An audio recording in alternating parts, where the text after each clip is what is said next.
Hi everybody, my name is Dan and I'm a mental health pharmacist, and today I'm going to talk about the plant lavender for the treatment of depression. So if you're familiar with my videos, one of my favorite things to talk about is non-traditional and non-pharmacological ways to treat depression. So I wanted to do a video on lavender. So I'll start with some of the background, then I'll go into the proposed mechanism of action of how it's thought that lavender helps with depression and anxiety. Then I'll talk about the dosing for a little bit, and then I'll really go into a few of the studies. So again, I like to talk about treatments that are evidence-based, and I will take that time to show you the studies and the research behind lavender for both depression and anxiety. Then I'll go into the safety a little bit and talk about some side effects, and I'll wrap the video up there. I'm going to go into the background. Many people are familiar with lavender. It's a common scent, so it's used in candles, soaps, it's used in cooking, it's used in foods, it's used as a essential oil. So it's used in teas sometimes for bedtime. So many people are familiar with lavender. It's a plant that's native to a few countries like France, Spain, Italy. It's in the same family as mint, and it actually comes in a few colors other than its characteristic purple color. So there's also pink lavender and there's white lavender. Some animals, like mosquitoes and rodents, do not like the smell of lavender, so it historically has been used as a repellent. It's also historically been used as an antiseptic and an anti-inflammatory. So it's been used historically as a medication. Next, I wanted to go into the proposed mechanism of action. So there are many parts of the lavender plant that are used medicinally. So people use the flowers, people use the leaves, and people make an oil out of lavender. So all of these are used medically. There are a few chemical components that have been isolated that may cause its health benefits. This includes, I may be mispronouncing these, but cineol, berniol, and linalool. And how lavender works and helps with depression and anxiety is not completely understood. One study that I looked at showed that lavender may had NMDA antagonistic effects. And if you've seen my other videos, S-ketamine was recently approved as an antidepressant that's also an NMDA antagonist. So it may have some overlap there mechanistically. Also, some other evidence shows that lavender binds to the serotonin transporter. So it may have effects like SSRIs have and other antidepressants that affect serotonin. Next, aromatherapy with lavender oil has been shown to increase the sleep hormone melatonin, which a precursor to melatonin is serotonin, so it also may affect melatonin. And additionally, lavender shows some anti-inflammatory effects. And 1/3 of people with depression have high markers of inflammation. So a chronic low-grade inflammation is fairly common in people with depression. Next, I wanted to talk about the dosing of lavender. So there's a specific lavender product called Selexan that's been approved by Germany's version of the FDA. And it's approved at doses and commonly used at doses between 80 and 160 milligrams. Lavender oil via inhalation is commonly used as well. It's diluted to 1 to 5% concentration, added to a diffuser, placed on a cotton ball, or other absorbent material. One study that I looked at just had the participants put it on their palms and rub it together to inhale it that way. Lavender may also be administered topically, so just like I was saying, rubbing it into the palms, or it's sometimes used during massages, so it can be used topically. Next, I wanted to talk about some of the evidence and some of the medical literature that shows lavender may be helpful for depression and anxiety. We're going to start in Germany, where that Selexan product that I mentioned before, which is a lavender product, was approved for use. So this study had 50 patients take Selexan daily for 6 weeks. And this trial tracked many components of mental illness and depression. And this trial showed that depression scores decreased by 32% on average at the end of the trial. So that piqued my interest to look further into it.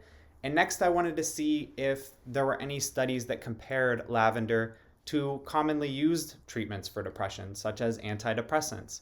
I found a study out of Iran that compared lavender tincture to a prescription antidepressant called imipramine. Imipramine is an older antidepressant of the tricyclic antidepressant class, but it is still used today. And the third group in the study actually received both the lavender tincture and imipramine. What this study showed that lavender was less effective than imipramine, but the group that received both products did the best. So that again caught my interest because it might be a good adjunctive product to commonly used antidepressants to boost their effect further. So I continued to look at some of the medical literature, and I found another study out of Iran that compared lavender 2 grams to lemon balm 2 grams or fluoxetine or Prozac 20 milligrams daily for 8 weeks. All three groups had their depression score decreased. The average decrease in the lavender group was 7.8. The average decrease in the Prozac group or fluoxetine group was 9.8. And the average decrease in the lemon balm group was 8.46. So all three groups did have their depression scores decreased, but the Prozac did beat the lavender by a few points. The next study assessed if inhaled lavender oil would be helpful in treating postpartum anxiety and depression. 140 women were in the trial, and the treatment group would rub 3 drops of lavender oil onto their palms every 8 hours and inhale. The results showed significant effects on depression and anxiety at 2 weeks, at 4 weeks, and at 12 weeks. So another potential benefit to the lavender products is that they work quickly. So showing a benefit at 2 weeks is really helpful information to know. Next, I wanted to go over some studies showing lavender's effectiveness in treating anxiety. So a study out of Germany, again, used that Selexin product and compared it to an anti-anxiety medication called lorazepam. Lorazepam is a benzodiazepine medication. It has a lot of issues with the long-term use of benzodiazepines. They're addicting, they're associated with Alzheimer's and memory loss, and they're really commonly used medications. They bind to the exact same receptor that alcohol does. So I'm not the biggest fan of the long-term use of benzodiazepines like lorazepam, so I was really excited to see this study that compared lavender to lorazepam. And this study did show anxiety scores using the HAM-A scale decreased by 11 points in both groups. So the lavender was shown to be as effective at decreasing anxiety scores as a controlled prescription medication, lorazepam. Side effects in the lavender group included GI distress, gastrointestinal distress, and dyspepsia, so no serious side effects either. The final study that I'll talk about was a big one in Germany for anxiety. So this study had 539 adults, and participants were split into 4 groups. The groups were Selexin 80 milligrams, Selexin 160 milligrams, a prescription antidepressant called paroxetine, which is a selective serotonin reuptake inhibitor, or placebo.